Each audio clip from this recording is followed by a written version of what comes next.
Daily news and analysis. We keep you informed and inspired. This is World Today.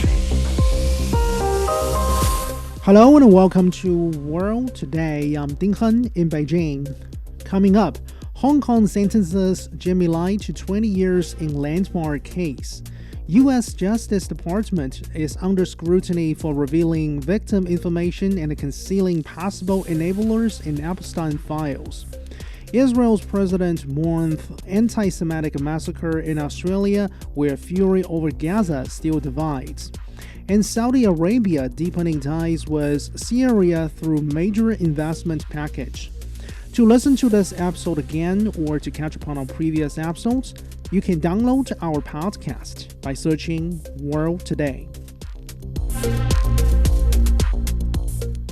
First up, the High Court of the Hong Kong Special Administrative Region has sentenced Jimmy Lai to 20 years in prison. Lai was an instigator of anti-China riots in Hong Kong in 2019.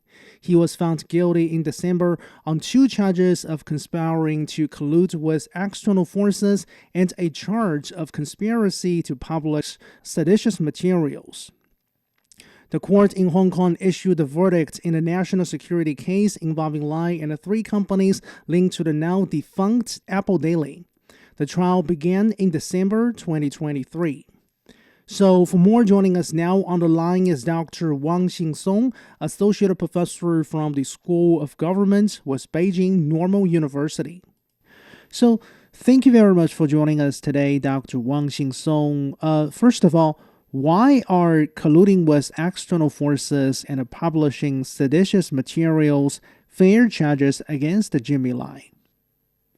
Well, I think when a lot of people hear these charges, probably many would assume that they're about, suppressing public opinions. But legally speaking, that's not what the court is looking at. And in most common law systems, there is a clear distinction between expressing criticism and actively coordinating with foreign actors to pressure or harm the state.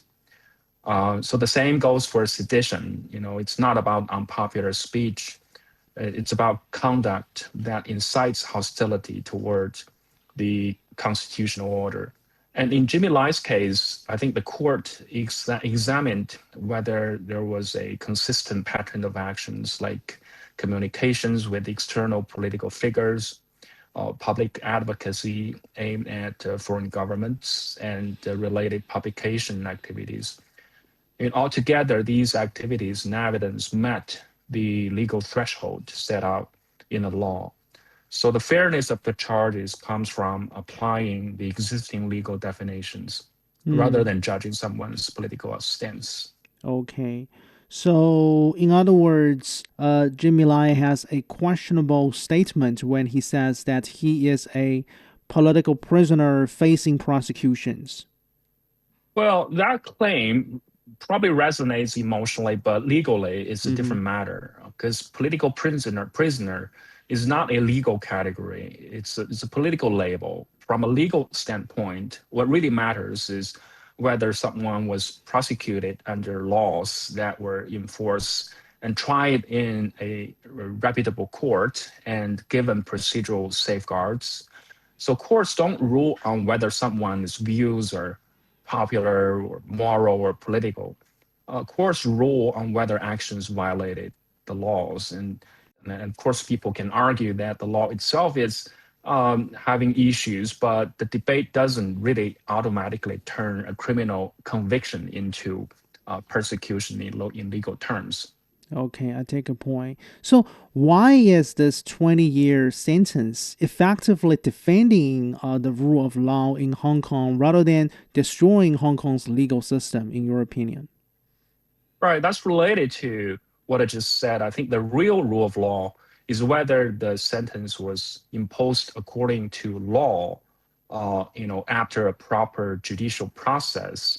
And in national security cases worldwide, actually, courts often impose heavy penalties because the perceived harm is not about one individual. It's about the risks to the entire system.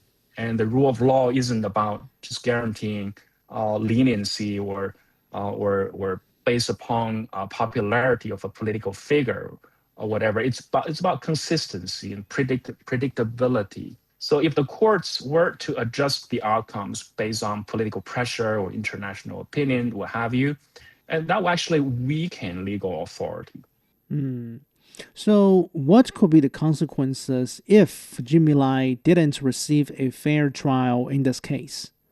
Well, the consequences could be very serious if the trial had not been fair, because a unfair process would damage confidence in judicial independence and raise doubts about whether national security laws are being applied arbitrarily. And that would weaken governance rather than strengthen it. And this is why the courts in sensitive cases like this one emphasize on procedural formality, which means reasoned judgment, rules of evidence, and the possibility of appeal. And especially in national security issues, fairness is not just about the defendant, it's about maintaining the credibility of the legal system itself. Hmm. So, once the media say the case against the Jimmy Lai has drawn international concern, is that the case in your opinion?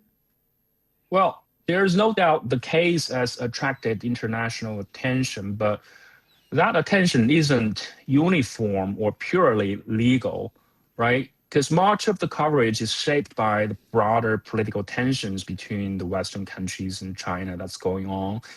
And those geopolitical lenses often influence how the facts are presented. For example, similar national security cases in Western countries, which also involve terrorism, foreign interference, sedition, secession, subversive acts, rarely receive the same framing. So that doesn't mean, I think it does mean, we should read reports very carefully and distinguish legal questions from political narratives. And media coverage often mixes the two.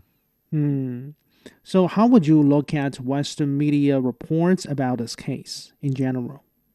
Well, in general, I think the Western media is playing the talking points of Western governments, which in general Hmm. are looking at China from a lens that is oftentimes biased, because Chinese political system and Chinese political participation are not following the same pathway as the Western style or Western institutions.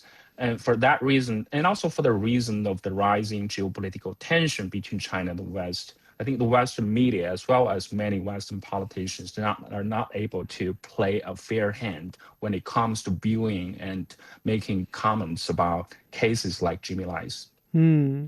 So, by the way, Dr. Wang, what do you think listeners who have never or who have rarely heard about Jimmy Lai before should know about this person?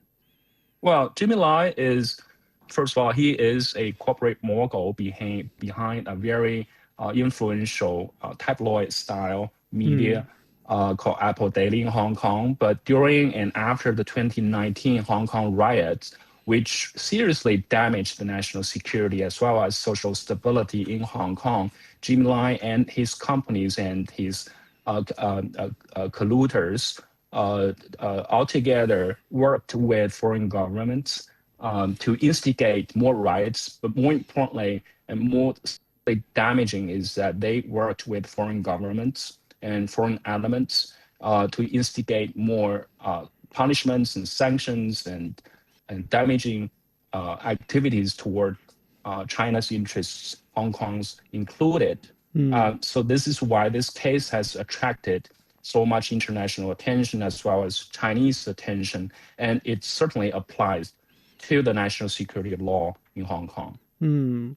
In a bigger picture sense, talking about Hong Kong's national security law, under which the trial of Jimmy Lai has been conducted, what do you think the law has really brought to the city over the past more than 5 years? Well, from a practical governance perspective, I think the most visible change has been a return to social stability, because the prolonged unrest that dominated daily life in 2019 and afterward in Hong Kong really damaged the social stability and the predictability of Hong Kong being a area featuring rule of law and predictability and attractions for foreign investment and so forth. So these issues are now handled within the court system rather than through prolonged confrontation on the streets. At the same time, I think the law remains a very important stabilizing force because what it has done is to really bring national security firmly into a institutional and judicial framework where disputes are resolved through legal processes rather than ongoing social conflict. Okay, so Professor Wang, the final question before we let you go. I mean, from an international relations perspective, Hong Kong, including this trial against Jimmy Lai, became a source of tensions or frictions between China and Britain several years ago. But if we take a look at some of the most recent developments, British Prime Minister Keir Starmer led a very huge business delegation on a very high-profile visit to China. It seems the bilateral ties between Beijing and London was warming up once again. What do you think this tells us?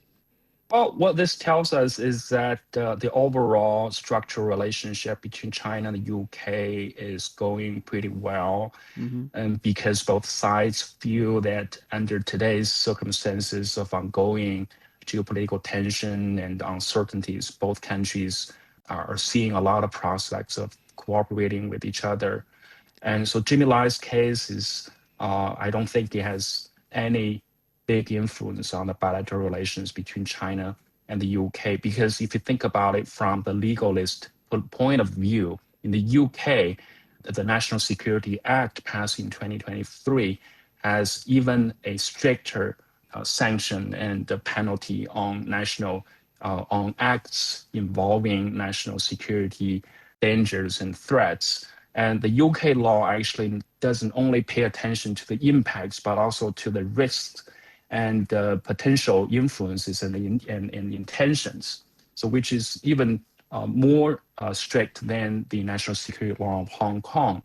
In Jimmy Lai's case, the national security law, which is being applied, actually looks at the evidence of the impacts, which has clearly shown that he was behind many of the activities of subversion and secession. So overall, I think back to the China-UK relations, I think the overall trajectory is going to be very prosperous. Thank you very much for joining us. Dr. Wang Xingsong, Associate Professor from the School of Government with Beijing Normal University. You are listening to World Today. Stay tuned.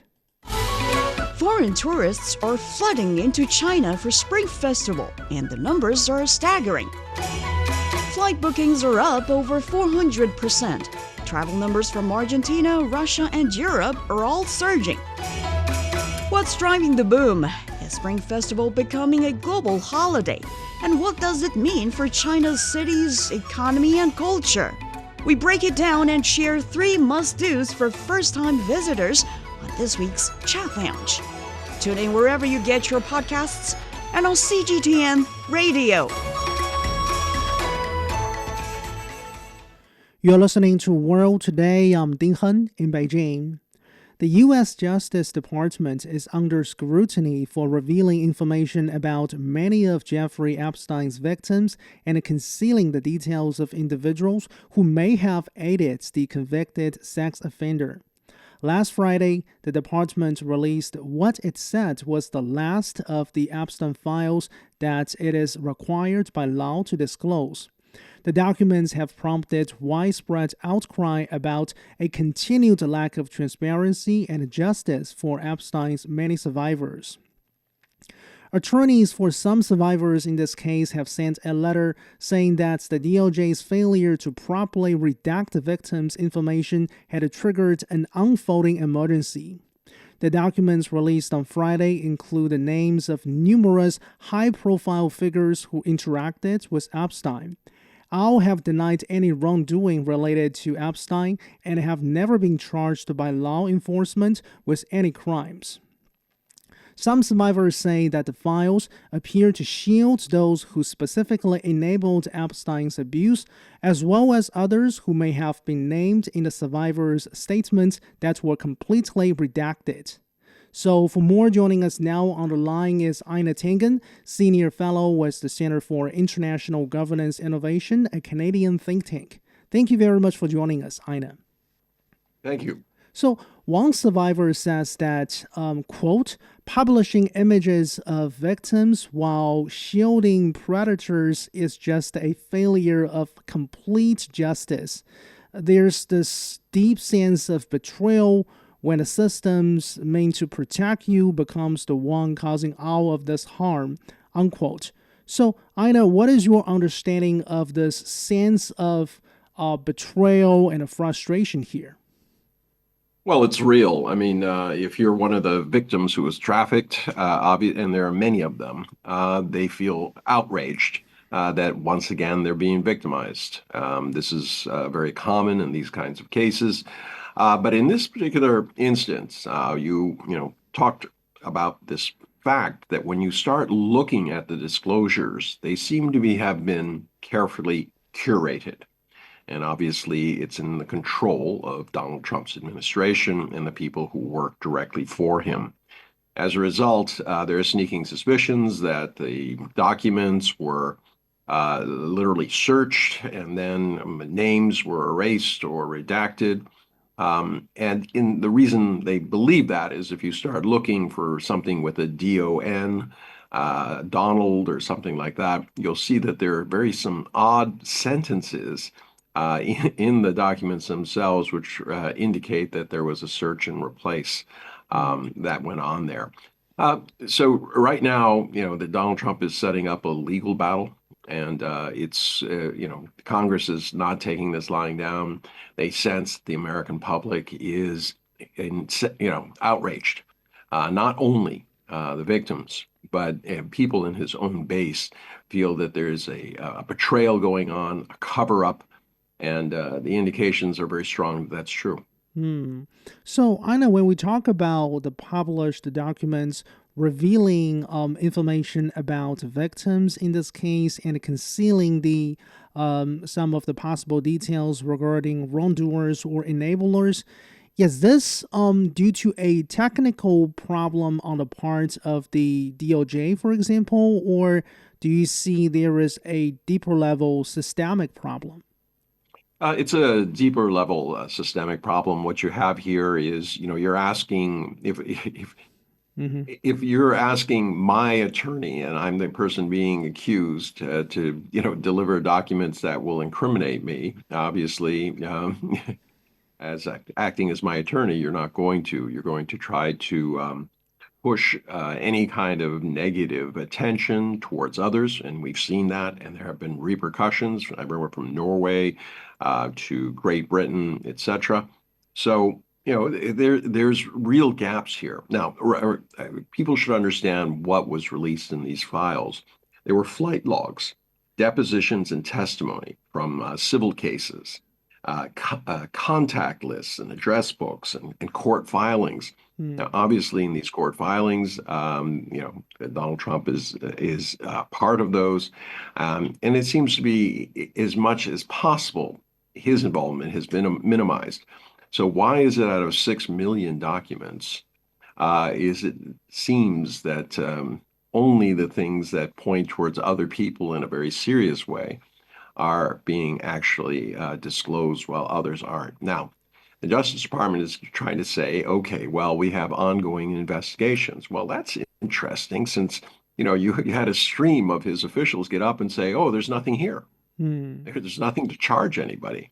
Well, how is it possible there's no one to charge, and yet they're sitting on top of 6 million pages, and all of a sudden they want to investigate everybody who, well, not everybody, certain people, and then use that as an excuse not to disclose their names.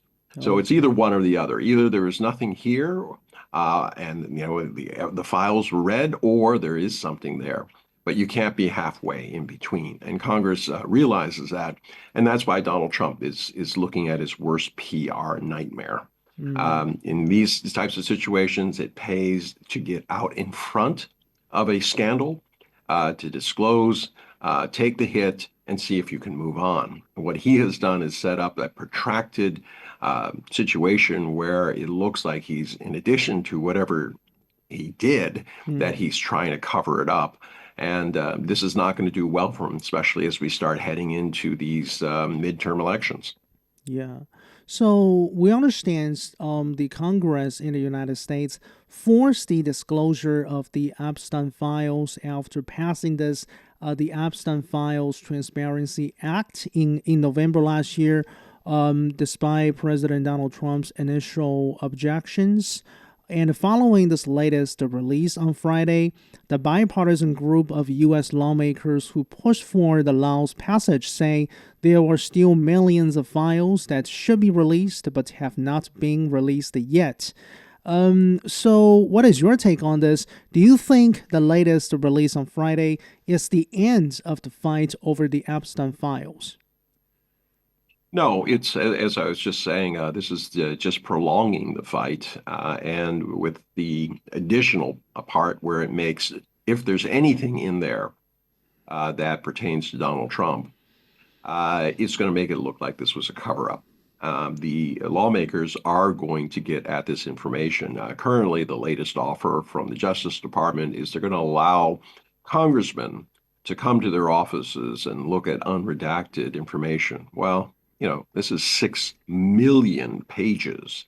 How do you look at that? It would take, huge teams of people combing over all of them, trying to do it, or a very, very thorough AI search, that type of thing. And obviously, they're not granting that. So there's a lot of suspicion here. As I said, either there's investigations going on and you can protect that work product, although the current law that they passed said, no, you can't. You have to give us everything, including the work product of the attorneys, the prosecutors, what they were saying, the reports they made. There were many, many reports that were referred to which said, look, this guy needs to be charged and his accomplices need to be charged. And all of a sudden, that was, completely ignored, especially by Attorney Acosta, who now works directly for Donald Trump in the administration. He cut a very, very odd looking deal. He's insisted on one hand that there's nothing there, and on the other hand that this guy was too big a fish, that he might be connected to the CIA, etc. So there are so many conflicting stories, and this is going to drive the people who are pushing conspiracy theories and also those who want to know the answer. Yeah. So in other words, I guess it's very much uncertain regarding whether those high-profile names included in the released documents will be ultimately charged by law enforcement with any crimes. So, Ina, personally, and a final question before we let you go, do you still have faith in the U.S. judicial system? Well, I do at a certain level, but not when it comes to politics. Now, remember, because this has been delayed for so long, the statute of limitations might run on certain crimes. And so these people could be named, they could be shamed, but in certain cases, they will not be able to be prosecuted. There's a 5-year statute of limitations on a number of federal crimes, and this is, many, many years thereafter. So, in that particular case, I don't have any faith. And having been a prosecutor and a defense attorney, I've seen firsthand where power and influence can change what happens in the system. But in terms of regular day-to-day things, it's generally pretty good. It's just when you, as I said, when you exert power and influence in a society that is, especially run politically on money and connections, very, very difficult to see justice done. And it's a shame. These young women were trafficked. And unfortunately, many, many things died along with Jeffrey Epstein. Yeah, your point's well taken. Ina Tinkin, Senior Fellow with the Center for International Governance Innovation, a Canadian think tank. You're listening to World Today. I'm Ding Hun in Beijing. We'll be back after a short break.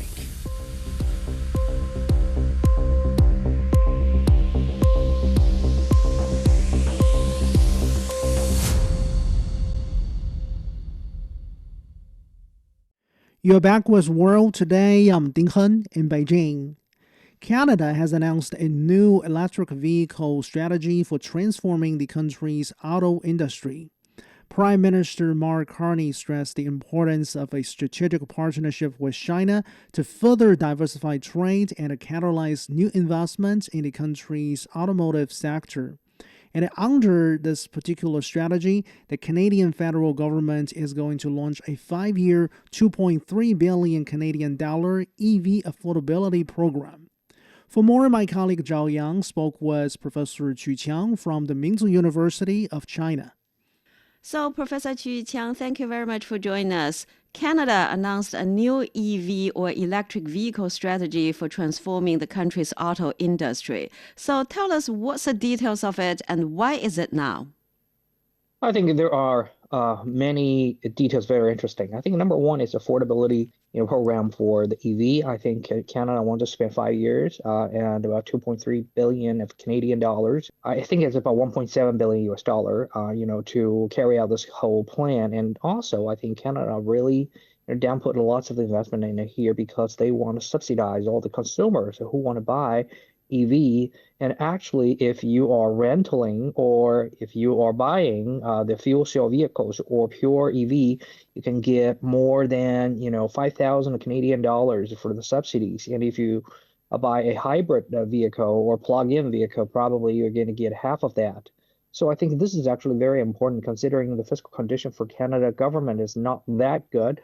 So I think this is actually a very bold move. And also, thirdly, I think they have adjusted their tariff to Chinese products imported into Canada. So every year there are about 49,000 Chinese EV can enter Canada market with the most favorable tariff, about 6.1%, and also 100% of extra tax will be actually exempted. Well, I think that policy has been since 2004 and now it's gone. So I think that is a very important move because after that leverage, you're going to see more, hundreds of billions of dollars worth of investment happening between China and Canada. Lots of joint ventures are going to set up. A lot of the selling channels has been set up. So I think this is actually I think we can call it a surprisingly amazing, news currently. I think the reason why they're doing so, I think number one, America is, pressuring on Canada. So Canada is actually a very brave country. They always fight for their own well. And I think Mr. Carney actually has mentioned we have to take care of ourselves. We cannot control the others. So I think this is actually a very, detailed move to respond to that. And also, I think Canada also want to reindustrialize itself, because Canada always featuring heavy industry or no industry. For example, they have oil and gas and mining, but after that, they probably wouldn't have much of the supply chain and value chain. And now I think Canada actually want to catch up with that because Canada used to be one of the OEM country for America to build American car parts. So actually, they have already got some automobile industry, foundations. And now they've been seeing that EV is the future trend. And who is the champion in this area? China. So I think they want to seize this moment and, transit their whole industry towards the next future. So how significant is this EV strategy in signaling a broader reset in Canada's China policy? Well, I think this is actually very, very important signal. I think this is a fundamental change of the Canadians' policy. Well, everybody knows that Canada used to follow America really, really closely, especially in Trudeau's government. They've been closely follow America. Actually, they want to, help America to curb China. But now it shows that the government of Canada actually has been splitting those whole policy, from previous government and try to, do a more partnership and a complementary, relation with China and make sure that relations go back to the normal. And also, secondly, I think it's, their own sovereignty and their own independence has been here and more. So Ottawa actually are following absolutely more independent policy and diplomacy. They don't want to follow America because follow America only hurt Canada people, right? And also, I think another thing is that, Canada, well, actually, everybody knows they are the neighbor. They are one of the closest brother to America. They are just, two countries sharing one piece of, turf, and they have no border. So everybody see them as close brothers. It's more than even just friends or diplomatic alliances. But now they try to split with America. It shows how much frustration Trump administration has bringing to all the Western alliances and breaking down of the traditional value of them. So it shows that China's past, this pragmatic, very neutral, very friendly cooperation kind of a business model and diplomatic model actually has been winning the other countries' respect, and they want to work with China. So I think this means not only just an EV or just some business opportunity, but also it means a huge reconstruction and recovery of partnership, strategic partnership between China and Canada. And also, this is a major sign that China can work with more of the nations, regardless of your culture, your system, institution, and we can build human community with shared future together. And Carney said the Canadian government has agreed a new strategic partnership with China to further diversify trade and catalyze the new investment in the auto sector. And given China's scale and advantages in EVs, how will that benefit Canadian consumers and EV industries? And how can the joint ventures with Chinese firms help Canada's rebuild its auto competitiveness? Well, I think number one for Canadian consumers, I think most direct benefit is just they get to see the drop of the price. Well, everybody knows the Chinese automobiles, EV actually, they are very compatible right now in the price versus quality ratio, right? Very good quality, but also very affordable. But the funny thing is that every country is fearing about that. So they charge huge, consumer tax actually after the import. For example, a BYD's vehicle in China, they only cost you like 20,000 US dollars. But when it's sell to Japan, it's 40,000 US dollars, just double the price, right? So actually, this is bad news for the consumers. But Canada, when they decided to do so, 6.1% of the tariff instead of 100% of extra tax, this will much, much lower the price and help the consumers to afford it. And meanwhile, to grow the whole size, the popularization of the whole market will be, growing very, very quickly. And I think we have already seen the precedent is in German market, in German market, actually, because they've been cooperating with China, so they've been seeing that EVs, sales has been growing more than 10 times, in the last months. So this is twice more than Tesla. And also, I think, secondly, it's about technology. Carney actually admitted China has the probably most efficient EV technology. And also, they want to work with China, to build something together. So I think this is a good technology transfer process, can benefit local industry, creating more jobs and translating into more of the salaries and a larger market. This is not only China and Canada, this is China and Canada go to the whole world. So I think that is a very important diversification for the monopoly of the Western, brands in the EV or even in the traditional auto market. So we have lots of, options to do. So in the future, I think they can get access to the largest supply chain in China, all kinds of parts, all kinds of suppliers they can use to develop the Canada industry. And also they will find out more investment, more of the factory building, more jobs and more technology. And then I think the taxation and also the employment is just a good result after that. So I think this is actually a win-win and a win result for China and Canada and the rest of the world. Professor Qu Qiang from Mingzi University of China, speaking with my colleague Zhao Yang. Coming up, Israel's president mourns anti-Semitic massacre in Australia, where fury over Gaza still divides. This is World Today. We'll be back.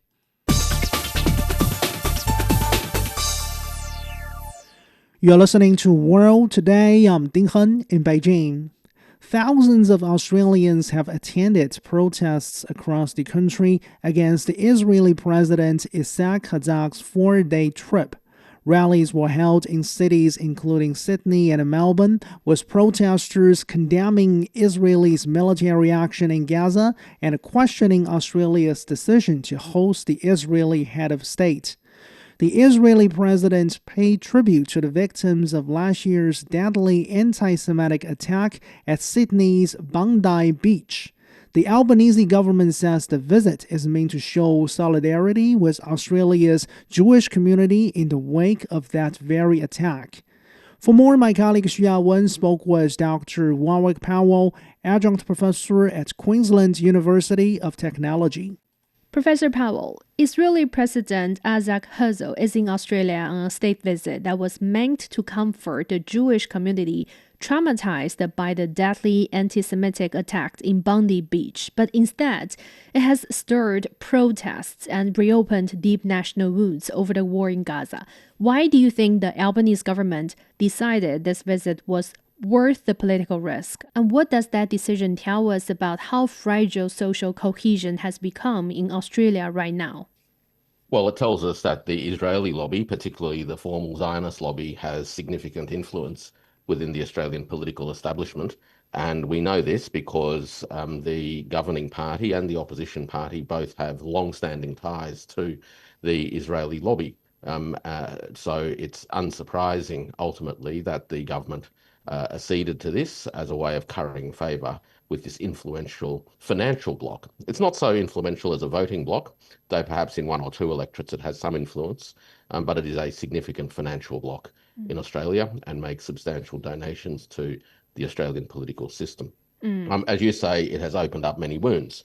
In fact, it is a more divisive move than it is a healing move. The legacy of the atrocities in Gaza over the last few years remains seared in the minds of the vast majority of Australians who are appalled by what they've seen. And they have been similarly appalled by a government that has remained hesitant and silent in the face of this genocide. The moves to formally invite the head of state of Israel, who himself has been accused of aiding and abetting or encouraging war crimes, really rubs salt into the wounds for many Australians who believe that the Zionists have been prosecuting a genocide in Palestine and is something that Australia should condemn.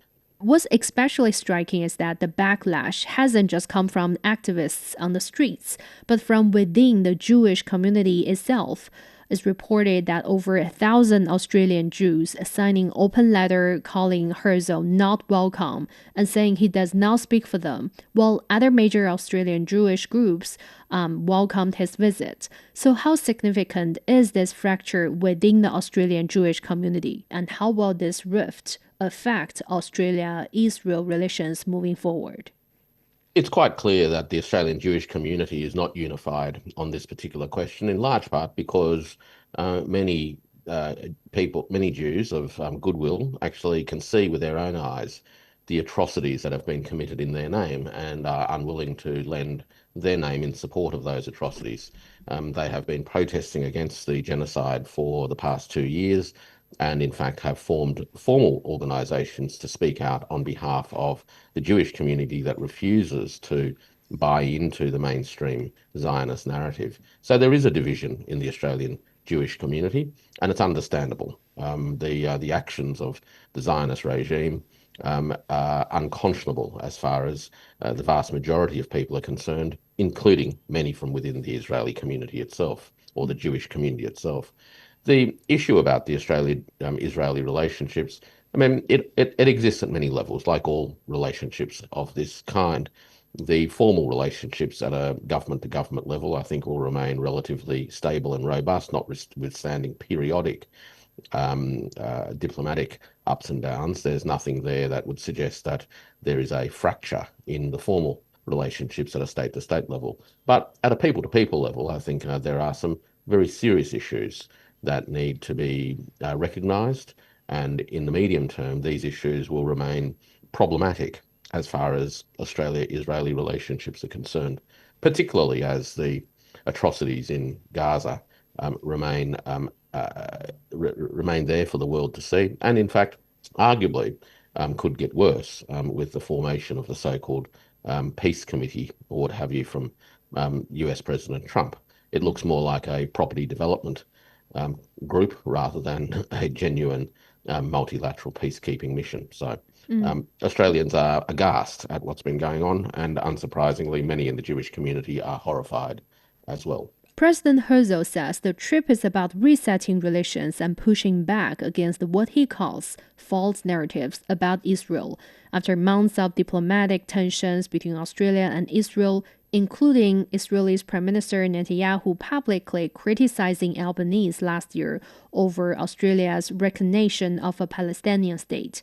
Is there any real chance a visit like this can actually face the bilateral relationship? Look, I don't actually think the bilateral relationship at a formal level has been particularly affected. Politicians on both sides of the fence in Australia remain firmly committed, in truth, to the relationship with Israel. Politicians on both sides have been silent in the face of the atrocities. No one has lifted a finger or said one word in relation to Australian companies that continue to supply critical parts to the bombers that have been used to bomb Gaza. So at a certain level, I think that the idea that there's a serious fracture is seriously exaggerated. The real issue here isn't that. The real issue is that the Australian community at large is appalled by what they have seen with their own eyes. You can't hide the genocide that has been prosecuted by Israel over the course of the last 2+ years. It is impossible to deny that this has been happening, and attempts to do so are treating people around the world as fools, and people will not tolerate it. That's the real issue, and the visit by Herzog really reminds people of the atrocities that have been prosecuted by the Israeli government in the name of Zionism. This is not about a fair solution to long-standing disputes. This is about wiping out a group of people for who they are, because the Zionists want to take the land for themselves. And we've seen this for many decades. Professor, all of this is happening as Israel's Prime Minister Benjamin Netanyahu has announced that he would move up his Washington trip by a week to meet with U.S. President Donald Trump on Wednesday, and to weigh in on U.S.-Iran nuclear talks in Oman last Friday that Israel fears could leave its core security concerns unresolved. So when we step back and look at these moves together, what message is Israel trying to send through their high-level diplomatic outreach? The Israelis are pushing hard for an attack on Iran. This has been in preparations for a long time. As we know, a 12-day war was conducted last year, and the 12-day war resulted in, I think, a number of very important things. One is that after the first 24 to 36 hours of disorganization, the Iranians pushed back decisively, forcing the Americans and the Israelis to seek a cessation of aggression. So we had a ceasefire. But that ceasefire has been nothing more than a temporary stop to the hostilities, because ultimately the Israeli government, together with the Americans, see the existence of Iran in its current form as a threat to their interests, and the Americans have been for many decades focused on achieving regime change, and this is something that is consistent with the objectives of Israel as well. So when Netanyahu visited Trump a little while ago, the aim was to urge the Americans to prepare, which the Americans have been doing. The discussions, no doubt, in Washington will be around the timing and the extent to which the Americans and the Israelis will launch further military aggression against Iran. And this is, unfortunately, the state of play in that part of the world at the moment.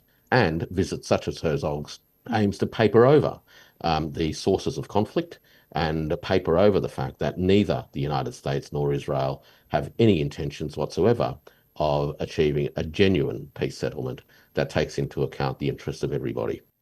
Warwick Powell, adjunct professor with Queensland University of Technology, talking with my colleague Xu Yawen. Coming up, Saudi Arabia deepens ties with Syria through major investment package. This is World Today. Stay tuned.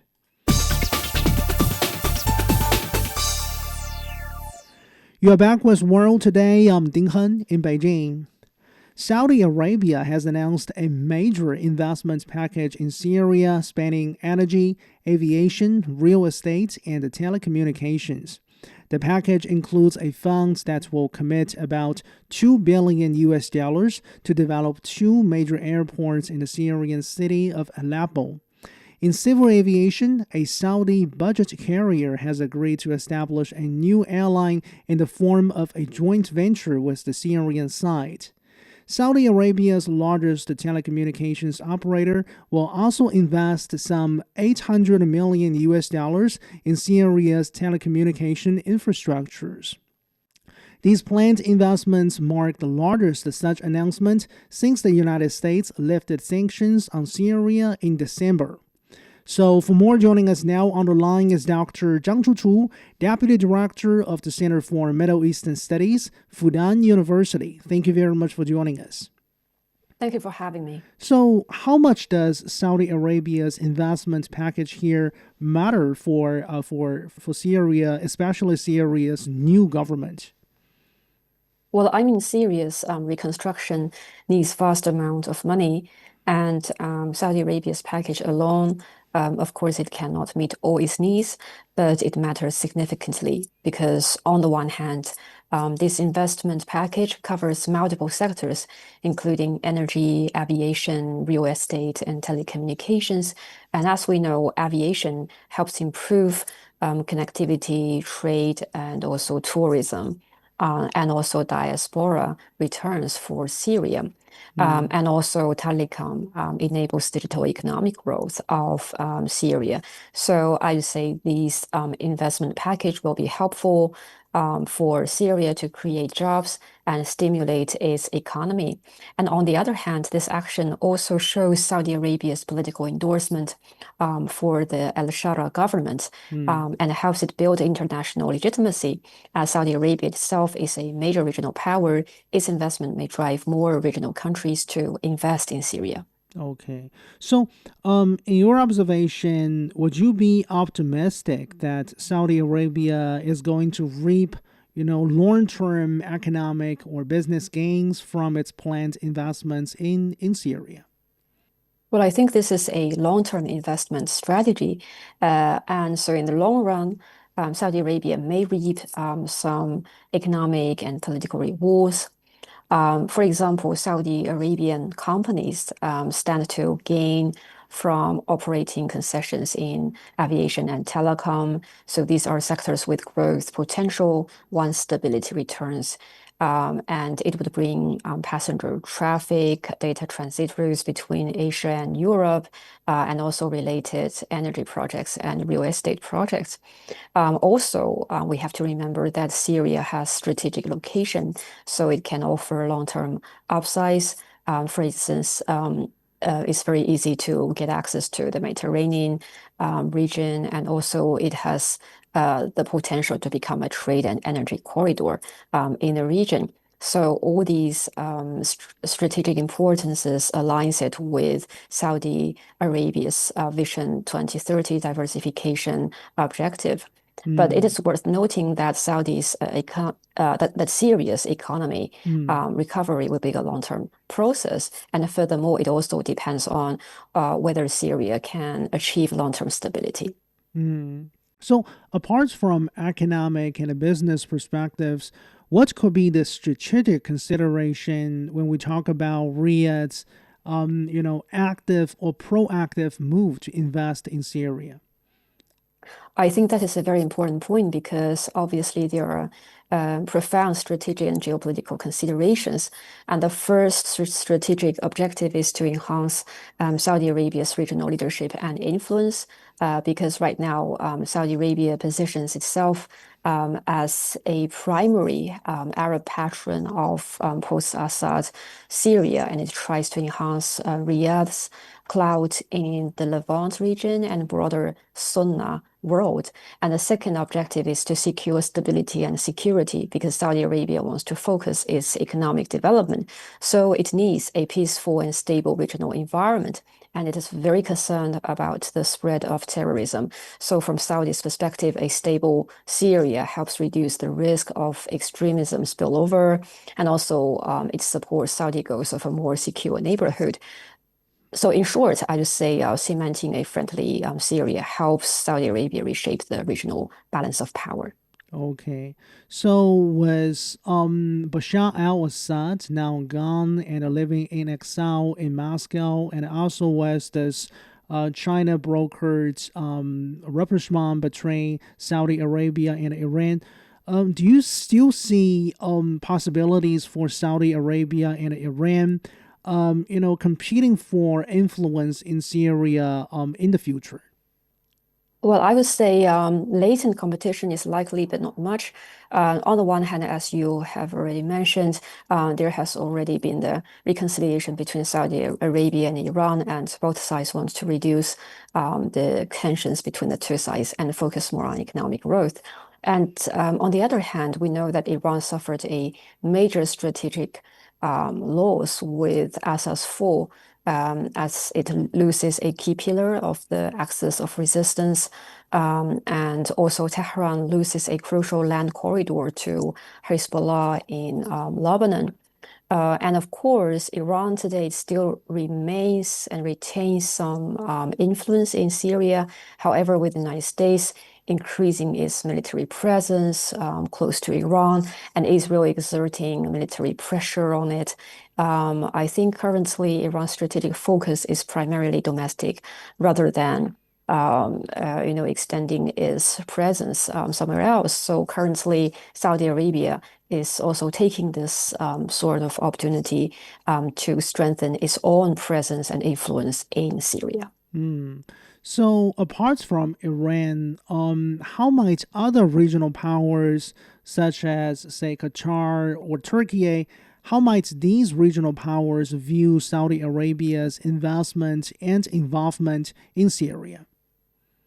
My observation is that Qatar is very likely to view this kind of relations between Saudi Arabia and Syria as complementary with its own relations with Syria, because Qatar moved very quickly towards Syria in post-Assad's era, and it tries to secure major roles in power generation, airports, and banking. So currently, both Qatar and Saudi Arabia share interests in a stable Sunni-led Syria and have coordinated on issues such as reconstruction. While although the two sides have historical rivalries over issues such as the Muslim Brotherhood, current dynamics show more pragmatic alignment in Syria's issue.